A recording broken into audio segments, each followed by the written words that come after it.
right, so TikTok. You guys have been sending in articles, and I think it's safe to say this is kind of a big deal, right? This potential ban. It's huge and honestly kind of confusing, so we're diving deep this week. Exactly. Deeper than just like those headlines everyone's seeing. This could impact millions, right? Yeah. Users, creators. Absolutely, millions. Okay, so for this deep dive, you sent in these excerpts from TikTok says it'll go dark on Sunday without U.S. government action. I mean, that's a pretty intense title, don't you think? Yeah, I mean, it really gets to the heart of the urgency of this whole situation. We're talking about a potential shutdown of a massive platform, like within days. Days, yeah. Sunday, that's the Yeah. deadline. And the Supreme Court, basically, they said, ByteDance, sell TikTok's U.S. operations by Sunday or it's banned. So what makes this so complex? Why is this even happening? Well, you've got this kind of perfect storm, right? Digital ownership, national security, free speech, and it's all happening so fast. That's what I don't get, the speed of it all. Right. And for millions of users, I mean, this is a platform they use every day. And for creators, it's even more intense. We've got this example, Nicole Bloomgarden. Yeah, she's worried about losing, what, like half her income? Yeah, potentially a 50% salary cut if TikTok shuts down. Wow. And it's not just about money, right? We were looking at Erica Thompson, too. She uses TikTok to teach people about bees. It's educational. Exactly. And she's concerned about, what happens to all that content. To her platform, social media is more than just entertainment these days. It's how people learn. Yeah. So, okay, let's get to the WHY. Why ban TikTok? I mean, the big concern seems to be data security. Right. A lot of people are worried about, okay, TikTok is owned by a Chinese company. So what if user data ends up with the Chinese government? It's a valid concern. I mean, we're talking about data in the digital age, right? And it's not just TikTok. Plenty of social media platforms collect tons of data. But Exactly. there's this law in China passed in 2017. It requires citizens in companies abroad to cooperate with intelligence agencies. Okay, so even if TikTok says, hey, we're not sharing data, the Chinese government could force them to. Potentially, yeah. And that's why U.S. officials are using terms like weaponize, like TikTok could be used for espionage, spreading propaganda. So it's serious stuff. Yeah. But TikTok is fighting back, Yeah. right? They're saying, hey, we're not sharing anything, and claiming, like, this is against free speech. What's their legal strategy here? Well, they're saying there's just no evidence of any data misuse, and that this ban, it sets a scary precedent, right? Like internet censorship. And they're talking about the economic impact too, not just for TikTok employees, but, the whole creator economy. Billions of dollars. It's a lot more than just national security then, huh? It's economics, free speech. It's all connected. And legally, TikTok is trying to appeal to everyone, users, advertisers, even, lawmakers who might not want the government controlling what we see online. Right. And speaking of government, we can't forget the politics involved here, right? We've talked about Trump's, well, his initial support of the ban and then that sort of U-turn. Yeah. So how does the new president factor into all of this? It's a bit of a wild card, honestly. We just don't know how the new administration will approach this whole thing. Could be tougher, or maybe they'll try a different solution. Who knows? So much uncertainty. And with Sunday, that deadline, just days away. What are the possible outcomes? Could ByteDance even sell TikTok's U.S. operations that quickly? I mean, it's a crazy tight deadline, and finding a buyer who works for both ByteDance and the U.S. government, that's not easy. There was Microsoft, Oracle. Those deals didn't work out. Maybe someone new will come in, but it's also possible ByteDance just won't sell. And then the app goes dark in the U.S. Wow. So let's say that happens. TikTok, gone. What happens to everyone? Do users just jump to a different app? Well, there are already some platforms trying to be the next TikTok. RedNote, for example, has gotten pretty popular, especially with users who are, worried about the ban. But can anyone really replicate what made TikTok so big? The algorithm, the content, the community? We'll see. Yeah, it's a good question. I mean, is this going to totally change social media as we know it? Potentially, yeah.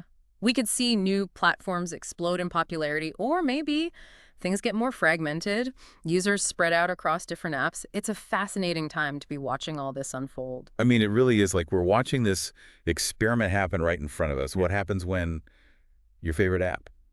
It might just disappear. Right. And it really makes you think about this idea of platform dependence. You spend years building an audience, figuring out your thing, and then gone.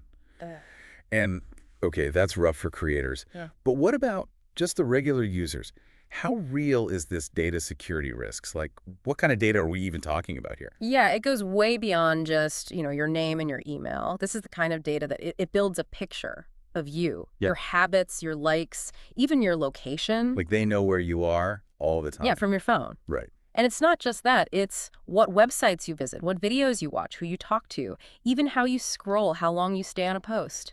Okay, that's a little creepy. And all that could be used to build these profiles for targeted ads, which is one thing. But some people worry about manipulation, surveillance. Right, like that's some next level stuff. But hold on. Don't companies like Facebook, Google, they already collect tons of data. What makes TikTok so different? That's a fair point. It's a big question about data privacy, period. But the thing is, with TikTok, there's this extra layer.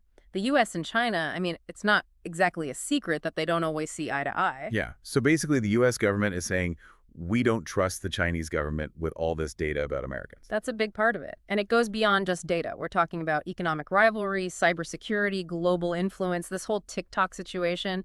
It's happening against a really complicated backdrop. Wow. So much bigger than just an app, huh? Yeah. Okay, but let's focus on the legal side for a minute. Are there any, precedents for a ban like this? Can the U.S. government even do that? Ban an app because they're worried about national security? Legally, it's kind of murky. I mean, the government can restrict technology if they think it's a national security risk, but social media, millions of users, this is new territory. And TikTok is arguing that it goes against free speech, right? The First Amendment. Exactly. So this could easily end up in the Supreme Court. And whatever they decide, it'll have a huge impact on all social media, really, and online regulation in general. If the government can ban TikTok, it opens the door for who knows what else. So we could be looking at a future where the government has a lot more control over the internet. It's a possibility. I mean, it brings up this question, right? Security versus freedom. How much control should governments have online?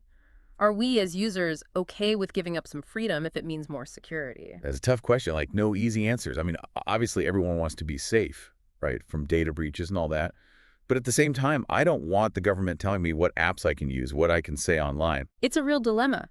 We want the benefits of these platforms, the connections, the fun stuff, but we also want privacy. We want control over our own lives. Right, exactly. So is there any way to, find a middle ground, some kind of solution that works for everyone? Well, some people have suggested this idea of data localization. So basically, TikTok's US user data, it would all be stored on servers here in the US, maybe even with a third-party company overseeing things. Okay, so the data is here, but TikTok can still operate. Interesting. But would that be enough for the U.S. government? And, I mean, what would that do to TikTok's business model? Yeah, those are the big questions. I mean, data localization, it could work, but it would take a lot of negotiation and compromise on both sides. So lots of unknowns and potentially huge changes coming up. This whole thing has really made me think about, technology, politics, even just my own life. It's all connected in a way I never really realized before. Yeah, I think that's a big takeaway here. We can't just be passive about technology. We have to be informed. We have to be critical thinkers and ask questions about our digital lives. Right, what are we using? What data are we giving away? And what does it all mean for our privacy, even our democracy? Exactly. We need to be demanding transparency, accountability from the companies, from the government. These platforms, they have a lot of power. And we have the power to hold them accountable. Exactly. This feels like a real wake-up call. It is. We're at a turning point. How we decide to govern the internet, it'll have consequences for a long, long time. That's kind of hard to wrap my head around.